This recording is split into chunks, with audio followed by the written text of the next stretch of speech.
Good morning, everybody, and welcome to today's virtual program with Turnstile Tours. My name is Andrew Gustafson, and today is a very special day, one that we celebrate every year. It's the birthday of the Brooklyn Navy Yard, and so we have a number of really special guests today. We're going to be talking a little bit about the history, the last 220 years of the Brooklyn Navy Yard, but we are mostly going to be talking about what's happening at the yard today and how this place has really been transformed since 1801, certainly when it opened, but most especially, over the last several years as the Brooklyn Navy Yard has really become one of the most dynamic and significant centers of innovation, job creation, economic opportunity in New York City. So again, welcome to our guests. I see a lot of familiar names and some new names as well, and welcome to everybody who is joining us on YouTube. Just a couple things about how today's program is going to work. If you have any questions, we really encourage people to interact, engage. You can drop them into the chat. And so I have a couple colleagues behind the scenes. Cindy and Doug are helping out, and so they'll be answering questions. Also, feel free to drop in if you have any connections to the Navy Yard, or if you just want to share where you're joining us from. You can do all of that in the chat. Just remember that you have two options. You can select panelists, in which case just us behind the scenes and us on camera will be able to see it. If you select panelists and attendees, everybody who's here in the session will be able to see it. So that's the first thing. Second thing is that we do have closed captioning available. So you can turn that on or off down at the bottom of the screen. You should see a button that says CC or live transcript. It's automated captions, so it generally does a pretty good job of capturing the gist of things, but we want to make that available to you. Again, welcome everyone. I just wanted to share a little bit about us and what we do. And our virtual programs, but also, our longstanding connection to the Brooklyn Navy Yard. So we at Turnstile Tours, we work in partnership with different nonprofit and community organizations to really help build capacity to welcome the public. And so we develop programs with a lot of different partners. Normally they're in-person walking tours and bicycle tours and bus tours, but we've moved into the virtual space over the last now 11 plus months. But we have been working with the Brooklyn Navy Yard actually since 2008 to help develop programs in partnership with the great team at the Brooklyn Navy Yard Development Corporation, some of whom you're going to get the chance to meet today. But we've now been doing, this is our 193rd or 94th episode that we've done of our virtual programs since March of last year. I just wanted to share a couple things about some of the programs that we have coming up in the near future, because some of them are also relevant to today's topic. So on Saturday, we're going to be doing a program about Black sailors and ship workers at the Navy Yard post-Civil War. It's sort of a follow-up to a program that we did last year about the Black history of the Yard pre the Civil War. On March 2nd, we're going to be doing a program about the Pennsylvania Dutch community. And then on March 5th, we're going to look at the chocolate history of Brooklyn. And a lot of those chocolate and confectionery factories were actually concentrated around the Brooklyn Navy Yard. Then on March 10th, we're going to look at the Delaware and Raritan Canal with our friends at the Canal Society of New Jersey. So that's a free program. And then on March 17th, we're also going to look at sort of the area around the Navy Yard because we're going to look at the Irish community in the early 19th century along Brooklyn's waterfront. We also are doing a limited number of in-person walking tours of Prospect Park. So they're socially distanced, and you can join us on March 7th and March 21st. So those are both Sundays. And then, all of this programming is made possible through the wonderful support of our partners, such as the Brooklyn Navy Yard, who have really helped us connect with a lot of great guests and help get the word out about these programs. But it's also through the support of our members. And so if you want to become a monthly member, we have it available at a few different levels that gives you access to members-only events, as well as future programs, live programs, and an archive of recordings. So that's just a little bit about what we have coming up and a little bit about us. So I wanted to share a little bit about today, why we mark this day. Before I bring on our first guest, who's really going to help us dive into the history. Our first guest is going to be Elizabeth McGorty, who is the archivist for the Brooklyn Navy Yard Development Corporation. She's going to join us in just a second, but we're also going to be joined by Carly Bissaw, who runs exhibits and programs at the Yard, and then by Johanna Greenbaum, who is the Chief Development Officer of the Brooklyn Navy Yard Development Corporation. But why today? Why is February 23rd such a significant date? Well, this is the day when it's the official founding day of the Brooklyn Navy Yard. Although it's not when we built the first ship, and there probably wasn't really anybody working there either on February 23rd. It is the day when the deed was actually signed to found the Brooklyn Navy Yard. And so I want to show you a couple quick documents before we bring on Elizabeth, who's going to help us round out the history. But the Brooklyn Navy Yard, as we talked about actually on our program last week, was really founded in the midst of this very contentious presidential election in 1800 between the incumbent John Adams and the challenger Thomas Jefferson, who had very different views about the Navy. And in the midst of this election, the first Secretary of the Navy, Benjamin Stoddert, had actually conceived of a plan to sort of solidify the position of the Navy by creating 6 naval shipyards using congressional funding that was set aside kind of for something else. And so he bought a series of properties in Portsmouth, New Hampshire, Boston, Philadelphia, Washington, D.C., Norfolk, Virginia. And then the last one he buys is in Brooklyn. And so here is the deed for it, which, as you can see, this indenture made on this 23rd of February in the year of our Lord, 1801. And so the property had actually been bought a couple of weeks before on February 7th by an agent of the government. He had been given $40,000 by the government. He purchased the property from a shipyard owner named John Jackson, and then he transferred it to the government and collected a fee, as you can see, for in consideration of the sum of $5 is what Francis Childs received for basically being the broker of this purchase of 40 acres of land. So this is the day, this is why we celebrate it. And it was significant as well because this is, of course, after Adams has lost the election the previous November, but it's about 10 days before Thomas Jefferson is actually inaugurated. So this is sort of one of the notorious, midnight appointments that Adams made before Jefferson came into office, and something that the Jefferson administration actually tried to undo unsuccessfully because the Navy Yard would endure for another 165 years. So that's why today is so significant.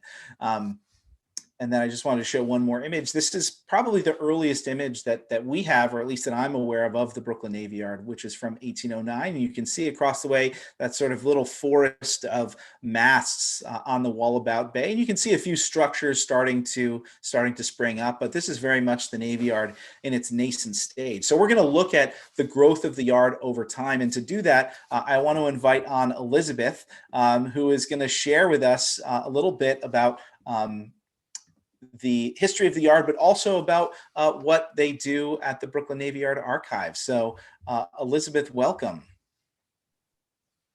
Great. Good morning, everyone. As Andrew mentioned, my name is Elizabeth McGorty, and I am the Archivist and Records Manager for the Brooklyn Navy Yard Development Corporation. Many thanks to Andrew and Cindy and the Turnstile crew for inviting me to participate in today's event. And as Andrew mentioned, I'm going to get things started by giving an overview of this site's 220-year history before turning it back over to Andrew so he can give some specifics. And I think something that's important to remember is that the Brooklyn Navy Yard is a site with 2 lives, so to speak. First, as a federal dockyard dedicated to ship repair and shipbuilding, and secondly, as a modern manufacturing campus. So the New York Naval Shipyard was established in 1801 with the purchase of 42 acres of land adjacent to Wallabout Bay, as you can see in this map on the screen. Next slide, please.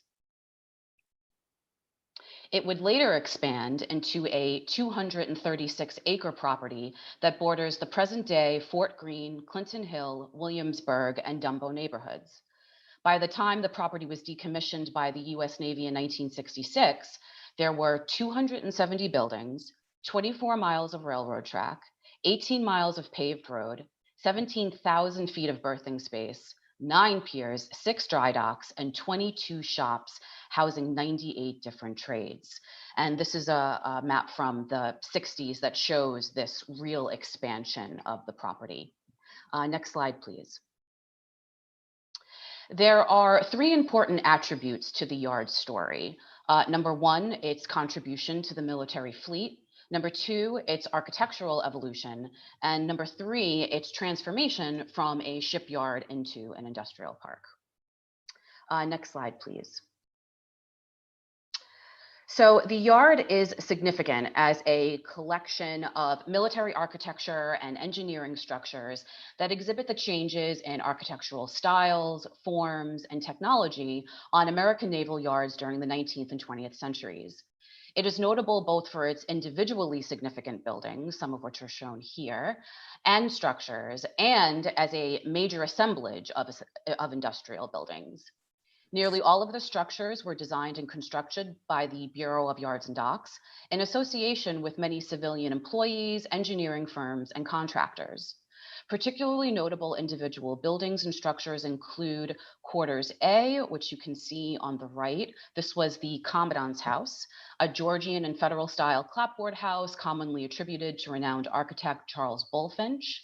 Building R95, the US Naval Hospital, which you can see on the top left, a Greek Revival style building faced in Tuckahoe marble and designed by architect Martin E. Thompson. Dry dock number 1, the 3rd oldest dry dock in the United States and the first to be built with the use of a steam-powered pile driver. And building 200, the Sand Street Gate, which you can see on the bottom left, a ceremonial medieval-inspired gate at the west end of the yard. 20th century warehouse and fabrication buildings exemplify characteristics of the period, including steel frame and reinforced concrete construction. Representative examples on both of these types include Building 3, which if you ever drive down Flushing Avenue, that building faces Flushing Avenue. It's next to Building 77. It's a supply storehouse built during World War I. And Building 291, a modern style brick and steel structure constructed during World War II, which later became a materials testing laboratory and is now part of Steiner Studios, which also faces Flushing Avenue.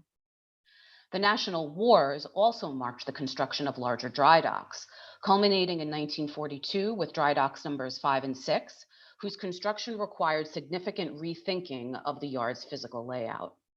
Many of these buildings and structures reflect the ascendance of new naval technology, new building and shipbuilding techniques, and of course, shifting naval needs. Next slide, please. Over the course of its history, more than 130 vessels were built at the yard. Yet the main mission of the yard was ship repair and technological development.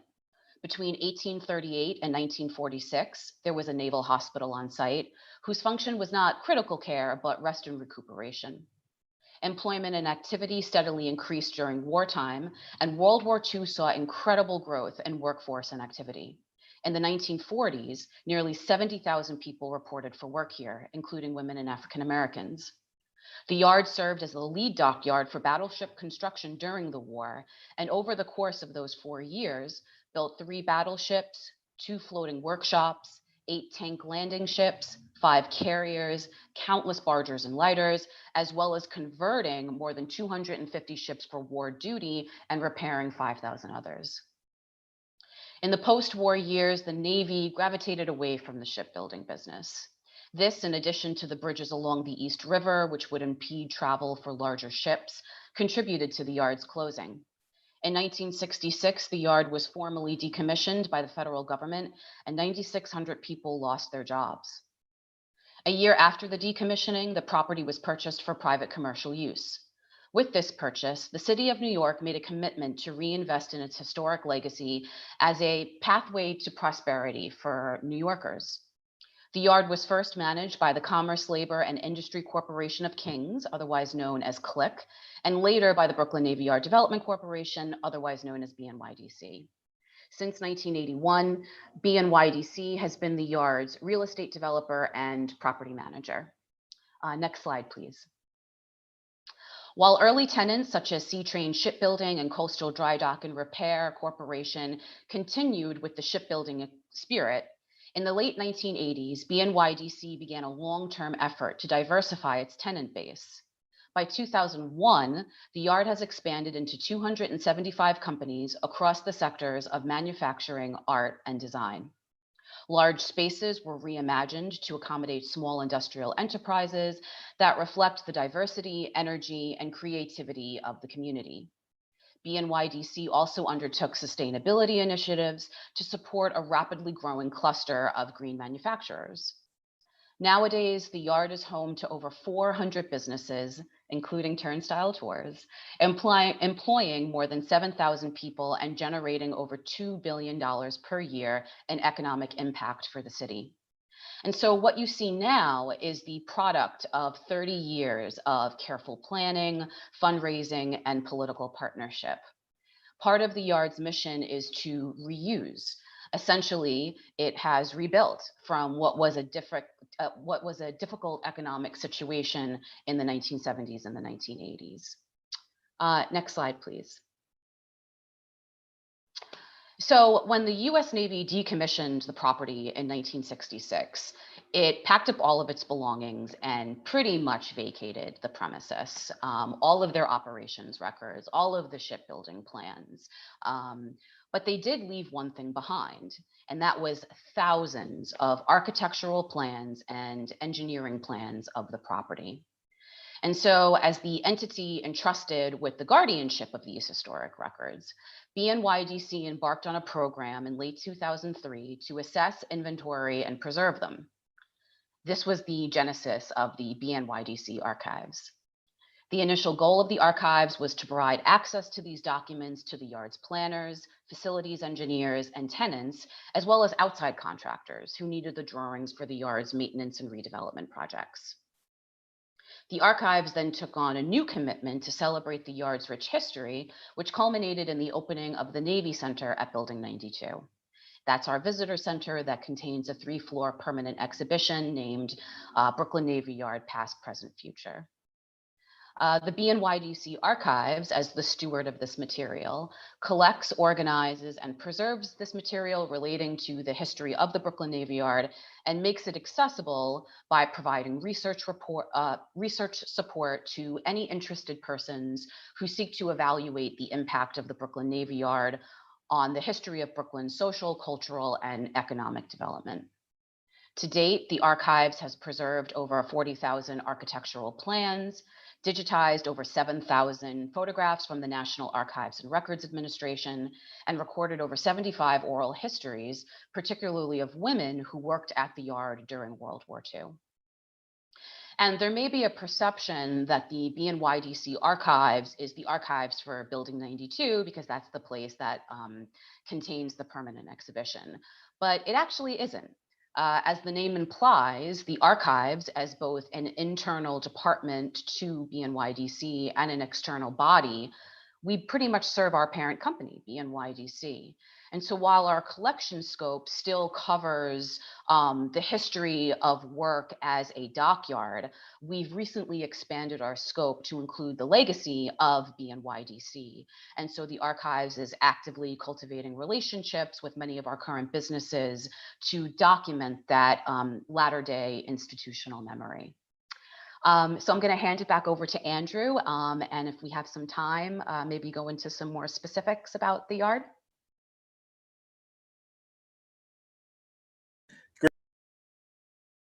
So much, Elizabeth. That was really, really fantastic overview. I mean, I had a few questions for you. I know in a couple of weeks, we're actually going to go get to go behind the scenes at the archives with you and go more in depth into this topic. But I really liked how you said that you know, the buildings of the yard are also sort of part of the collection. You know, one of the things that we wanted to talk a little bit about today was that transformation of the Brooklyn Navy Yard over the last 40 years or so. And you do have quite a few items that are related to that period, especially, in the 70s, right? We do. So in terms of institutional memory for the two organizations, CLIC, which later sort of morphed into BNYDC, we're committed to preserving that legacy. And so items that speak to that legacy include all of our board packets. So something that folks may not know is that BNYDC is a not-for-profit corporation. The site itself is owned by the city of New York. And in 1971, CLIC was formed by the city as a not-for-profit corporation to manage the site with this mission for economic development, because the city was in pretty bad shape in the 70s. Being a not-for-profit corporation, they had a board and met on a quarterly basis, maybe on a yearly basis, or biannual basis in the early days. Now BNYDC's board meets every quarter. And so all of those board packets are being saved. And I think that's a really interesting piece of history, because it shows all of the important decisions and all of the important milestones that were occurring over this, now nearly 50-year period. Yeah, and of course, some people may be aware that during that period of CLIC, that the main tenant at the Brooklyn Navy Yard was Ctrain Shipbuilding Corporation, and the archive has a lot of great stuff about that. I'm going to show a couple slides that highlight a few things that are in the collection. Yeah, great. We were fortunate enough to have a donation from a couple of former Ctrain employees that Andrew is going to show off right now. But it's really great. They're some promotional art, photographs that really speak to that time. I mean, they were, this was a 300-acre property, and they were the only tenant. So it must have been an interesting time to be working at the yard. But Andrew, I'll hand it back over to you. Yeah, so Ctrain was a private shipbuilding corporation that built crude oil super tankers as well as other vessels at the yard. And so in the archive are some great posters and recruiting materials and things like that. And, as Elizabeth said, this was really meant to be an engine of economic opportunity. And Ctrain actually went on to be the largest employer of African Americans in Brooklyn.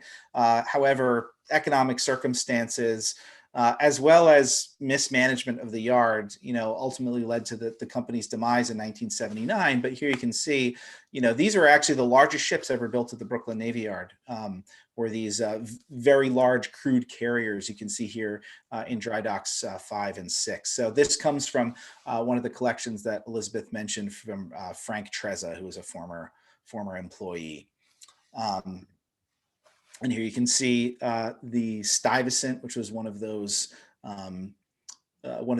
crude oil tankers. And there was this hope in the 1970s that the shipbuilding industry could live on in Brooklyn after such a long legacy of it. But 1979 was the end of it, at least building ships in Brooklyn. We did have other companies that stepped in and continued to do maintenance at the Brooklyn Navy Yard. So this is Coastal Dry Dock, which operated for several years until they also went bankrupt in the midst of a major scandal involving bribing a member of Congress.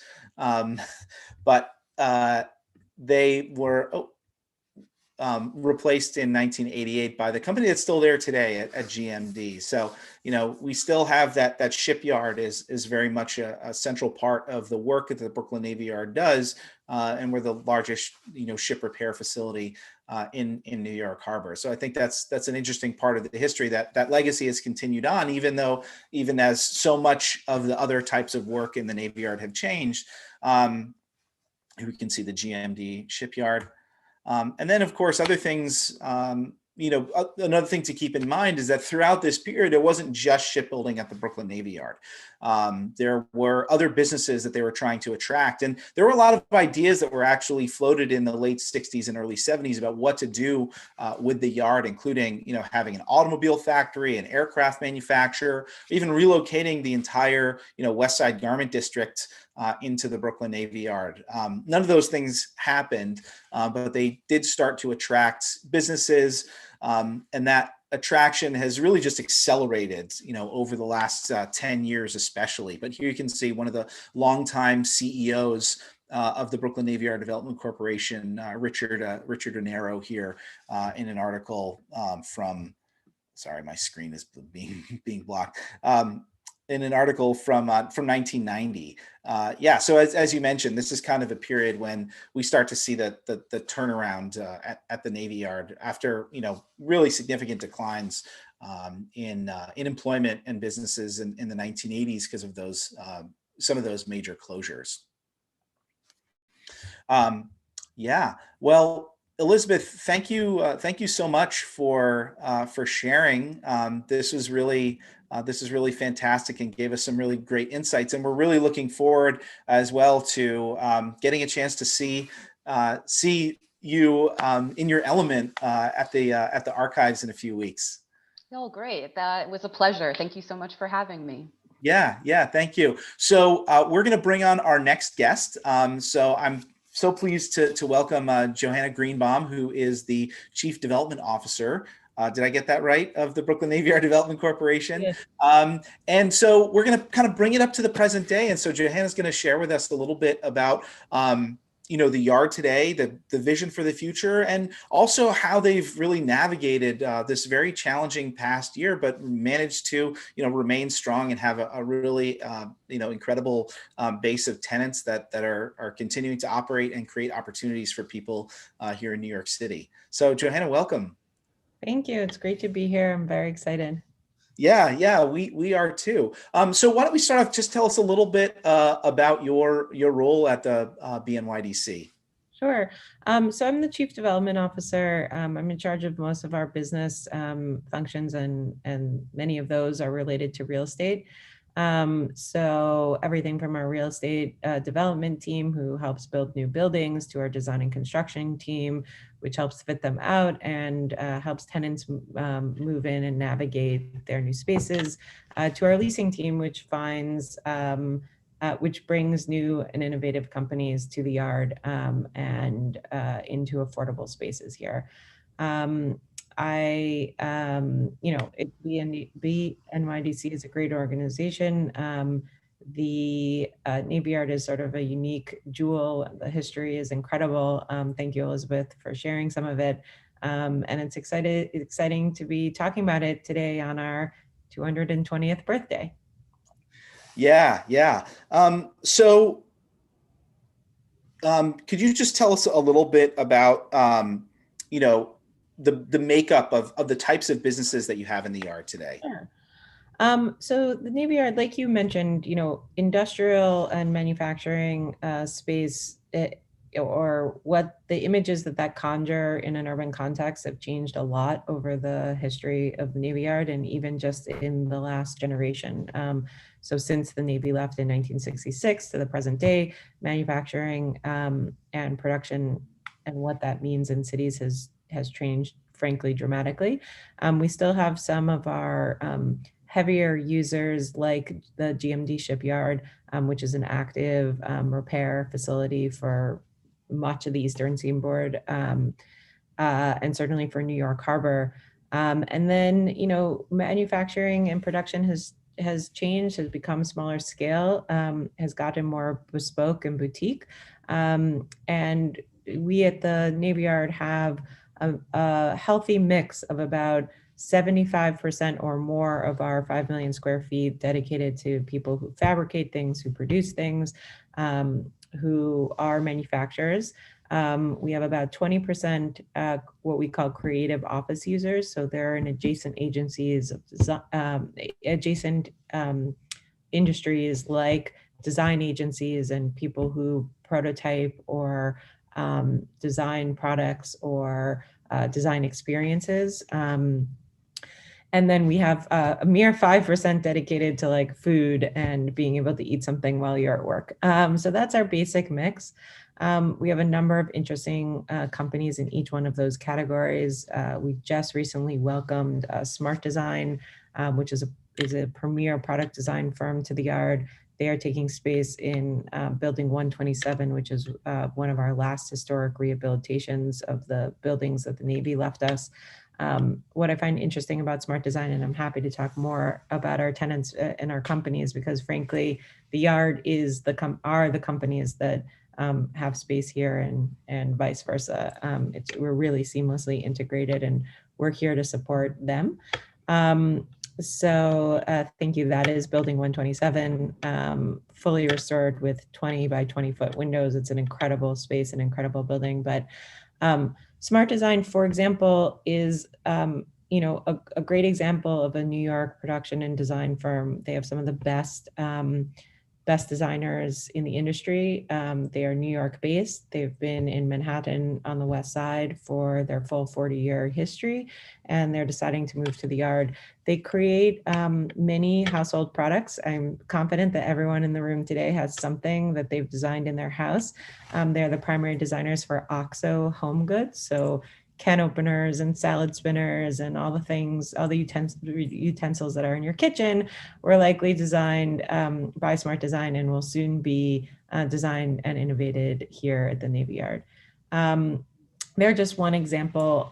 We also have a military gear and garment company that creates kind of bespoke pieces for all of the armed forces, particularly elite forces like the Navy SEALs, who might need a very specific modification to their garments. We also have high-end fashion designers like Lafayette 148, who does women's wear, professional clothing for women. So basically, how I describe it, and I'm happy to delve more into each and any one of these companies, is the Navy Yard is sort of, I look at it as the Noah's Ark of the New York City economy. We have one and probably two of every kind of thing you can think of, and an extremely collaborative community where companies are excited to be next door to other companies creating things. So just for example, we have 2 drone companies and at least like one underwater drone company and one microscope company, and pretty much anything you can think of, we've got one and potentially 2 of them. So I'm happy to talk more about that. And like Noah's Ark, many of these companies are fruitful and multiply. Right? Yes. There's a lot of kind of cross-pollination in the space as well. 100%. So we have an electric motorcycle company called Tarform that designed from scratch a motorcycle that's not powered by gas or diesel or whatever, but is powered by an electric onboard battery. Yet their perspective was to make, or mission was to make something that was incredibly cool looking and designed incredibly well and sustainable. So, that's a great example where they were bike guys. They designed an incredible bike, but then they needed to find like sustainable, ethical leather. So they partnered with a company on the Navy Yard that for the seat that you're seeing, for the seat, they partnered with a company that created ethical leather, sort of like out of in a test tube laboratory scenario, and then also just like the molding of the seat and some of the ergonomics of the bike were done in collaboration with Situ, which is an architecture and design firm on the yard. And this is not the only product that was like conceived of and built, or component parts built on the yard. This happens all the time. When creators come together, they often can take the product so far, but the last 80-90% or particular details, they need help from other specialties and collaborators. And one of the great advantages of the yard today is that you can go next door to find that person and collaborate with them in real time, in real life, and really form a partnership, as many companies have. Tarform was also one of those companies that started in New Lab, which is this great collaborative and incubation space in the yard. So it's so great to hear that the yard is continuing to add businesses, and businesses are moving in, even though it's been a very difficult year. So maybe you could tell us a little bit about how the pandemic has impacted the yard, and how BNYDC has helped companies kind of navigate this time. 100%. So our mission is, or a component of our mission is to provide affordable, sustainable space so that so that companies like this can grow, maintain, and thrive in New York City, which has not always been a foregone conclusion.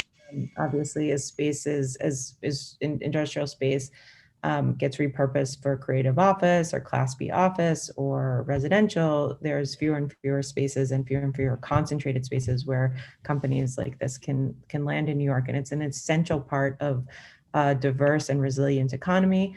I think we saw that in like approximately 50 weeks ago when New York and much of the country went into lockdown, and certain supplies, particularly personal protective equipment, PPE, and some medical equipment were not available and not available to New Yorkers. Our companies stepped in, and they stepped in any way, shape, and form that they could, producing at a certain point in the spring about 25% of the city's overall PPE. We produced masks and plastic face shields for hospital and workers and first responders and essential workers. We produced respirator ventilators, which our company has also got FDA approved in a matter of weeks when New York looked like we were going to run out of ventilators.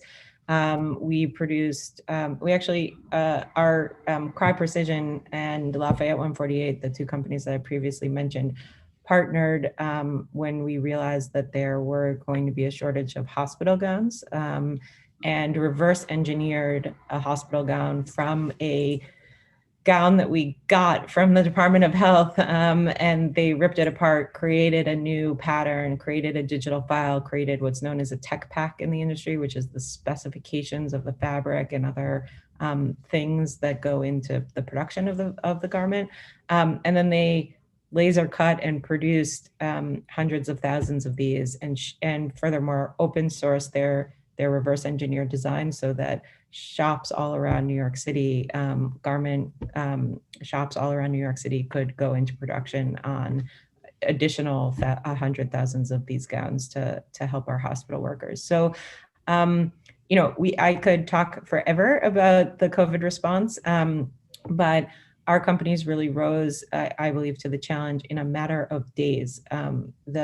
Honestly, in the matter of 5 days, that hospital gown was re-engineered. A sample was made, it was approved by the Department of Health, and it went into production. And I think that's the creative spirit, the entrepreneurial spirit, and frankly, the technical ability of these companies that really have a place in the New York City economy and deserve and need to have a home here.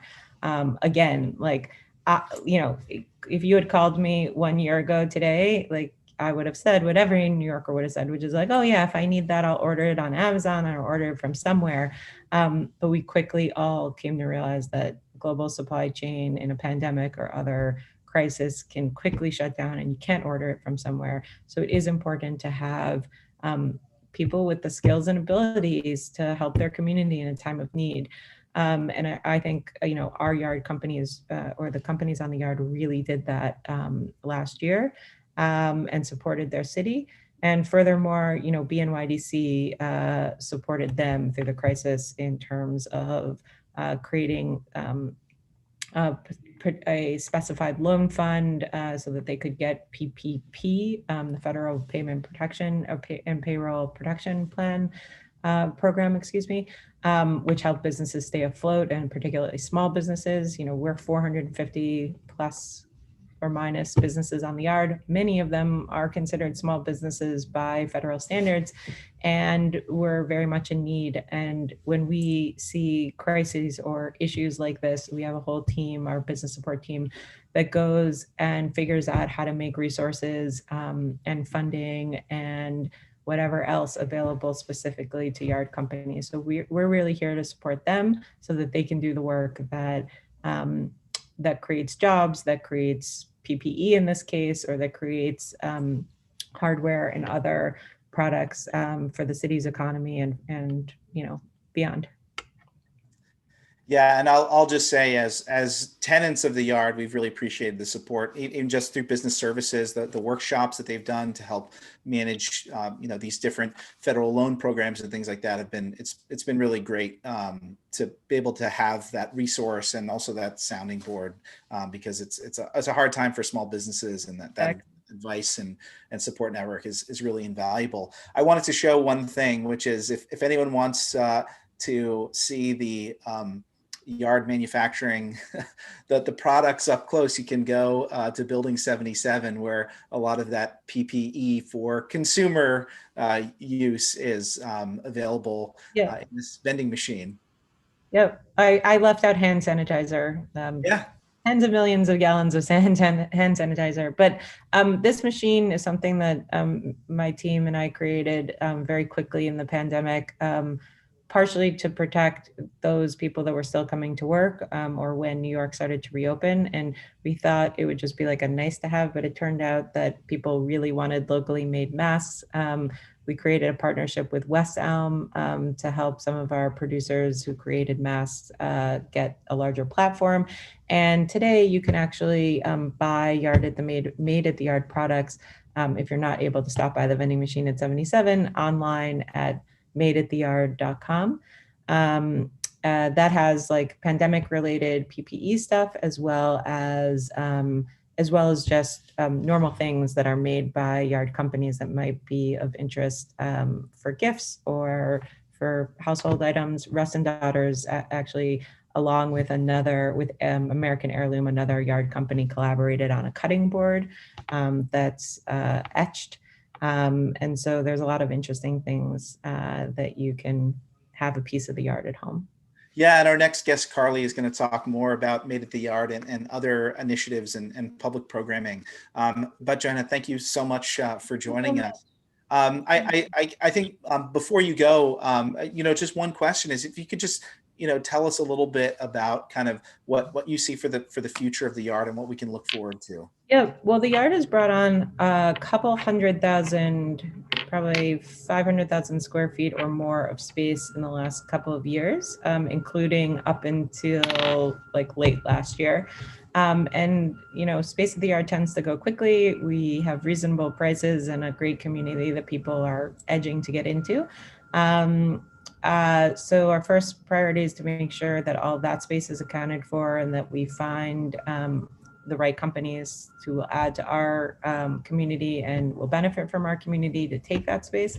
And then, there is additional opportunity to build a ground up manufacturing and sort of the yard model of having 75% manufacturing, some creative office and some amenity to support the whole building. So when we run out of space, we look forward to pushing forward on a new typology that really hasn't been developed or recently developed in the United States, because we think that having these light manufacturers and people who can produce and create in our cities is incredibly important. And we often in cities like New York City do not have vast amounts of space to kind of stretch out. So you have to go up and do it vertically and be creative in how you build a building to accommodate these very important users and very important aspects of the New York City economy. So that will be our next challenge, is to create new space to accommodate modern manufacturers in New York. Great. Well, thank you so much for taking the time today. But best of luck to you and to the whole team at BNYDC and all of the tenants and employees at the Brooklyn Navy Yard. It's been I think, this difficult time has really highlighted what an asset the Brooklyn Navy Yard is to the city. So thank you so much. Thank you. Have a great day. You too. Great. So keep your questions coming in. But for the last segment, I want to invite on Carly from Exhibits and Programs at BNYDC. Carly, welcome. Thanks so much for inviting us to do this and for coordinating. And also, I can't start the program without saying a big thank you to Turnstile Tours. You guys are our biggest ambassadors, so we definitely appreciate you. Well, thank you so much for that. It looks like you're joining us from Building 77, but That's a background, but you're going to tell us a little bit about the artwork that's behind you, and some of the public programs, because public engagement has continued through this difficult time, even though we haven't been giving tours, and Building 92, the main exhibit hasn't been open, but that doesn't mean you've stopped engaging with the community. Yeah, I think, the image behind me is Building 77. I saw in the chat section, someone was asking where the vending machine is. So it's also where this artwork is, the ground floor of Building 77. So I think it's a good place to kind of just start by saying, yes, we do still have some places open to the public. You can pop in to Building 77, which is right along Flushing Avenue at Vanderbilt. So it's pretty easy to get to. There's lots of food. Russ and Daughters, certainly, I see that chat section, but there's a lot of great restaurants, Grand Champs, Caribbean Food, Food Sermon, Transmitter Brewery, so definitely come through. But yes, unfortunately, 92 is still closed right now because the exhibition is in a historic house. It's not the best for social distancing because it is rooms like an old house. So we've been trying to think creatively about, okay, well, how can we take things online and do things virtually? And so that's a little bit of what I'm going to talk about today.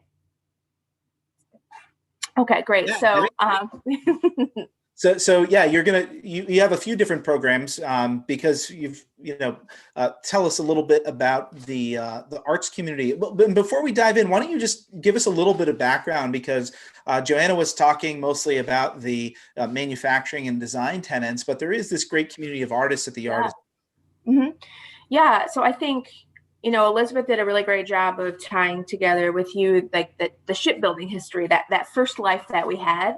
And then Johanna switched gears, and it was that second life we had, businesses, but the business community and that sense of community. And so what we do in the exhibits and programs department is we really celebrate innovation, invention, and supporting artists and designers. That's a through line from 1801 to the present, is this sense of, creativity. And so I get to utilize a lot of the businesses and the platforms that we create for them and get to know both the past, present, and the future.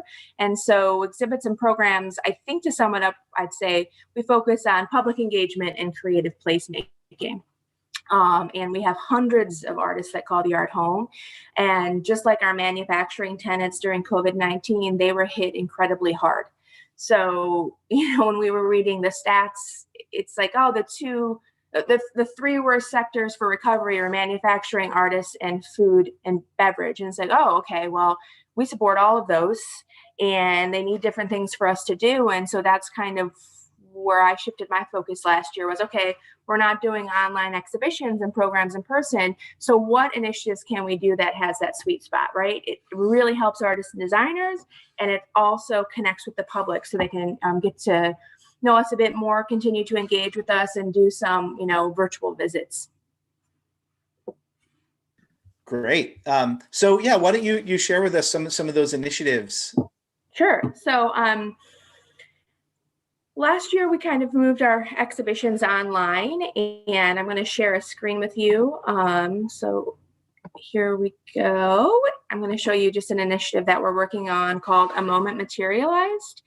And basically, the impetus for this was that artists and designers have a really unique perspective. And how do you materialize this moment? And painting, drawing, printmaking, like physically materialize it. 50 years from now, when you look back at this time, there'll be a series of reports that have stats and data, but how do we capture what it feels like in this moment? And I think New Yorkers especially, we have a very unique perspective because we were the site of the first, massive infection area, right? And I think all of us remember in the spring, the city shutting down. The city never shuts down. And all you heard was the sirens, right, for weeks. And so what was that like to live in an environment not only where everything stopped, but it was replaced by these sounds? And without going into the graphics on this, program, anybody who lived here knows exactly what I'm talking about, that trauma that we'll carry with us. And so I think artists are so unique to society because they can both respond to a moment, but also be inspired by that moment. So they create this really great dialogue. And so this is what the exhibition really explores. It's giving artists a platform to continue sharing their new work, because museums and galleries were closed for a long time. And even as they're opening today, to a limited degree. So I'm just going to show you an example of one artist, Hannah. So you can see here the exhibition features artwork, and you can scroll down and you can open an interview with the artist. You never know how these things are going to open. There we go. So you can kind of see Hannah in her space with her mask on, a few questions, see her work. And so it really created an opportunity for us to connect with people in a way, that was personal. And it's really hard to do that in the virtual space. You guys are masters of it now, reaching 200 programs almost. So we also created these videos where we just kind of said, okay, well, let me open my phone and I'm just going to play for you just a little bit of this video, maybe about 45 seconds.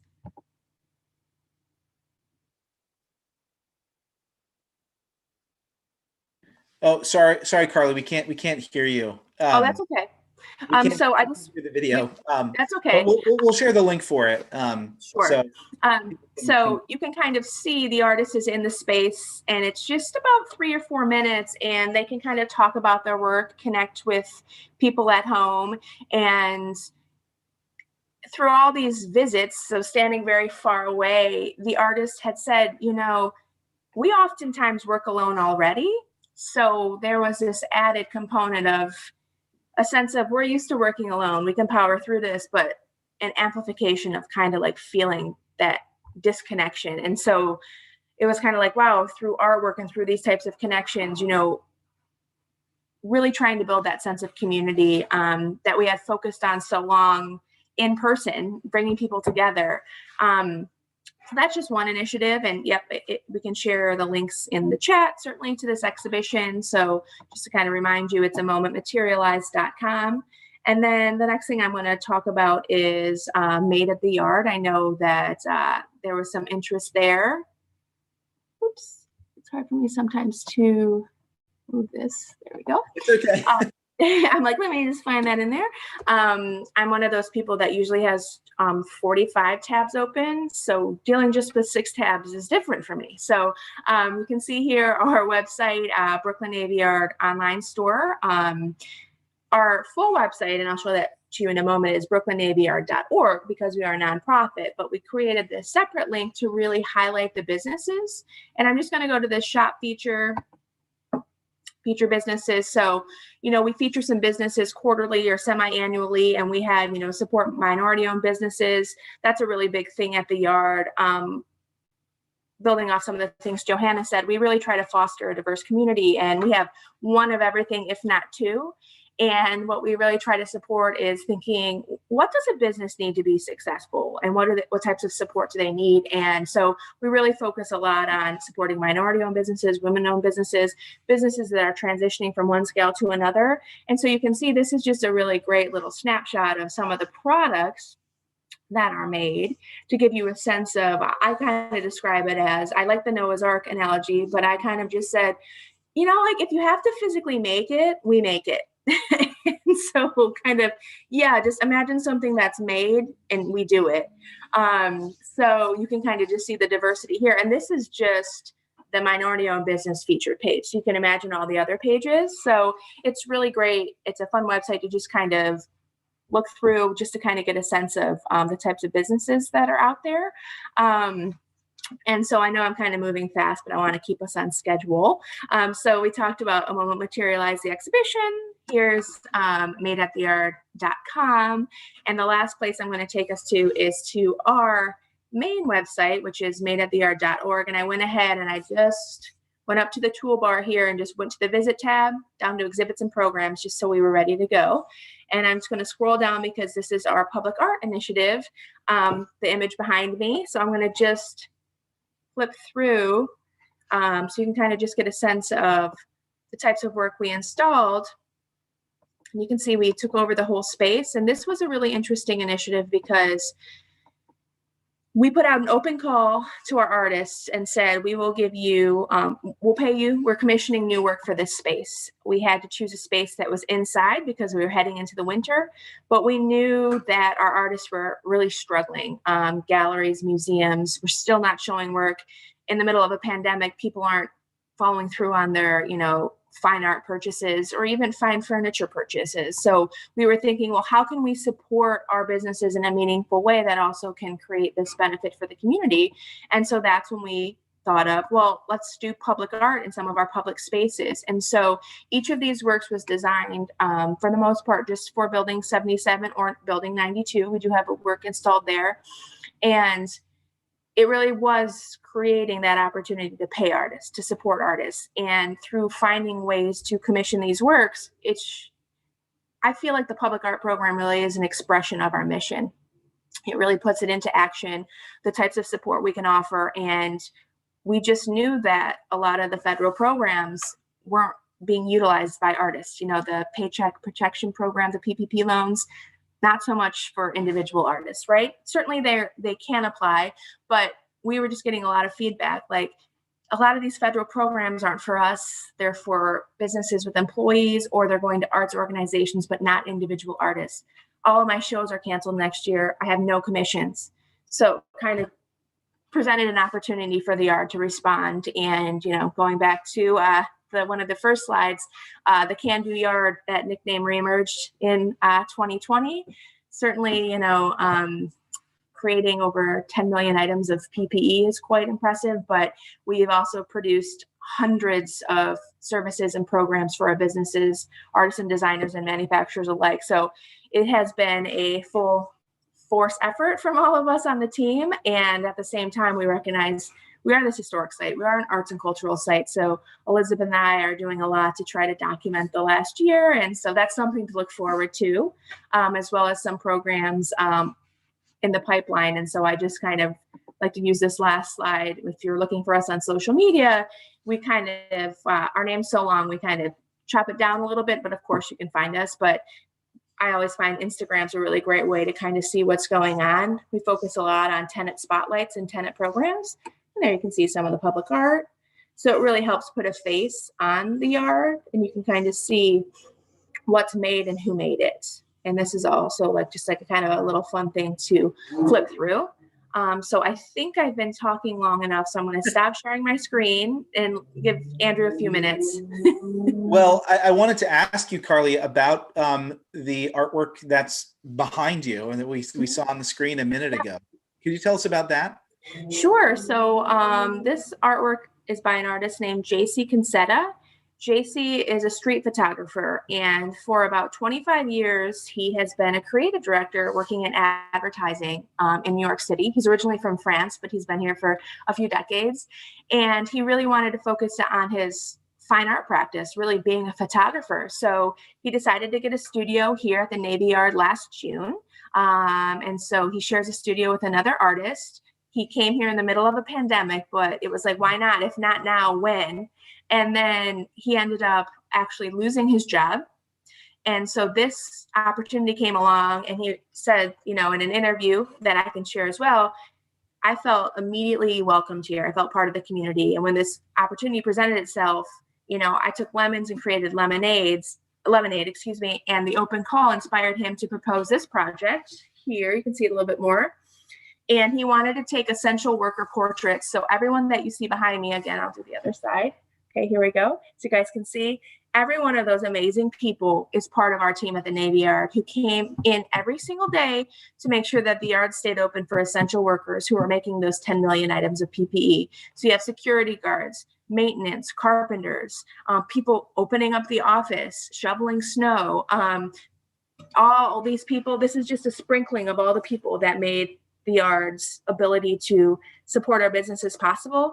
And so it was just a great opportunity. It was a really easy proposal for us to approve because it celebrates, the unsung heroes. And the name of the work is called Bless Your Soul. And it really is because the artist just said, bless their souls for putting their own health at risk and, sacrificing being with their families to come in every day so we could make those items of PPE and do everything that we needed to survive.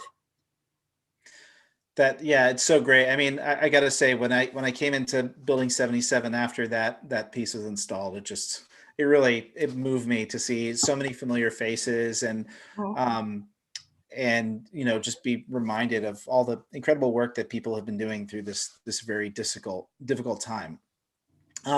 But Carly, thank you so much. This is really great. If anyone has any last questions before we go, we're just about out of time.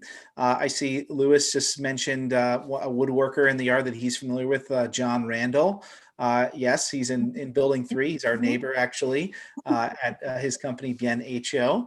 But yeah, if you have any other last minute questions. But yeah, Carly, thank you so much for joining and sharing these really wonderful initiatives. And, again, one thing that's so great about the yard, we've talked about, different projects and construction and development. But whenever the yard does projects, they really try and use that project as an opportunity to create opportunities and work for the tenants as well. So you can find tenant work, throughout many of the buildings in the yard. Whether it's artwork or part of the construction and contracting as well. So that's great. We've gotten a couple of questions in here about parking. So if folks want to come and visit Building 77 and park, there is a free municipal parking lot that's 1 block south of the yard along Park Avenue. So that's one. If you want to come and visit Building 77, go to Russ and Daughters, go to Grand Champs, go to Transmitter Brewing, go to Sabor. Am I missing anyone in Truebird Coffee? Yeah, Pizza Yard. Pizza Yard? Yep, Truebird. Yeah, so yeah, and Food Sermon. And Food Sermon. We have a Jalapa Jars opening soon, so definitely stop by. Yeah, so there's a whole wide selection of food vendors that are in there, and they greatly appreciate your support. So there's great options there for grab and go stuff. But yeah, or if you want to have a seat outside, there's still outdoor seating at Transmitter Brewing as well, right? Great. I see some people dropping in here, just their connections. So Margie said that my mother worked at the Navy Yard during World War II, and that it was very interesting to hear about the past and present. My mother chimed in, said she loves visiting the yard, and there's always many interesting things to see, and she looks forward to coming back. And we look forward to hosting you. Not just my mother, but all of our viewers today to coming back to the yard. And we're looking forward to be able to resume tours in the future. So Carly, thank you so much for joining. If Joanna and Elizabeth are still on, if you want to join us for a moment and just say goodbye. Hi, bye. I'm reading all the comments, and thank you guys all for participating and asking questions. And to the woman whose mother worked at the yard, I feel like that is the thing that we hear no matter what kind of meeting we're in. It's always my great uncle, my grandfather, somebody had an experience with the yard. And that's a testament, I think, to the importance of the yard in Brooklyn's history, particularly for people trying to get their start in the workforce. It was a place where many people started their work life. Learned a skill, learned a trade, particularly during World War II when 70,000 people were working 24 hours a day, 3 shifts at the yard. And, we hope to be that for Brooklyn today. We have about 11,000 people that come to the yard and a robust workforce development program where we try to make opportunities available to the neighboring communities in much the way that the yard has functioned for Brooklyn and for the surrounding communities for 100 years. So it's really heartening to hear that people have a lot of connection, and we hope that in the future your grandchildren and great-grandchildren will have the same things to say about positive experiences and getting their start here. Yeah, and thank you so much for mentioning that the workforce development programs at the yard, which are just so important to connecting people in the community with these opportunities. And if you have stories or have family members who have stories, please get in touch. We're continuing to document them. Unfortunately, there are fewer and fewer people who are still with us who were there during World War II, but we're looking to collect oral histories and document stories of people that were there in the 50s, 60s, 70s, 80s, and even through today. So please feel free to get in touch. Elizabeth, again, thank you so much for your insight. We're looking forward to seeing you again in a few weeks. Yeah, thanks. It was great to be here, and I just want to sort of piggyback off of some of Johanna's comments. Was that, I think for me as an archivist, right, there's a misconception that the archives are just about preserving history, and the truth is that we're actively preserving the present too. And what's so great about the Yard is the relationships that it continues to cultivate, the support that it continues to, like our organization gives to the tenants, its mission to help the greater community, right? And so for me personally, it's important to document that history. And so I was personally amazed to see the way many of our businesses were able to pivot and, as both Johanna and Carly mentioned, produce all of this PPE. And so I wanted to document that in the form of collecting artifacts, collecting documentation, but really collecting oral histories, right? So Johanna herself was interviewed. So we have some of the BNYDC senior leadership, but we also interviewed the tenants, and we got to listen to their stories. We got to listen to the fear. We got to listen to the entrepreneurial spirit, right? And it gives a real human element to our collections. And so we hope to continue to document that. So yeah, it's just really great to be a part of such a organization that's doing such critical and powerful work. And of course, thanks so much to you guys that continue to help us get our story out there with this fantastic public programming. I hope everyone out there is going to continue to support Turnstile Tours' work. In pre-COVID times, I took many of their tours in person. And I think I remember telling my friends and family that they should, run, not walk to these, because they're just so great. They're incredibly engaging, so informative. So I hope all of you out there continue to support Turnstile and stay engaged with us at the Brooklyn Navy Yard. Well, thank you so much for the plug. I just wanted to mention before we go, if anybody, you joined the program late or missed any portion of it, we'll have the video posted on our website. We'll also include all of the links that we discussed and shared in the chat today. So you can come back to our website and find all of these resources in one place. So thank you, everybody, so much for joining us. And thank you to our wonderful panel of guests. This was so insightful. I learned a lot, and it's great to hear that the Navy Yard is continuing to go strong, and we look forward to working together for many, many more years in the future. So thank you all so much. Join us again for our next program related to the Yard. Is going to be this Saturday. We're going to look at the African-American history of the Yard since the Civil War. And then also stay tuned, because throughout the spring, we're going to be doing virtual programs in collaboration of many of the wonderful artists that have their art on display right now in Building 77 and Building 92. So thank you all so much. Enjoy the rest of your day, and we will see you on Saturday. Thanks so much, everybody. Yeah, thanks for tuning in, everybody.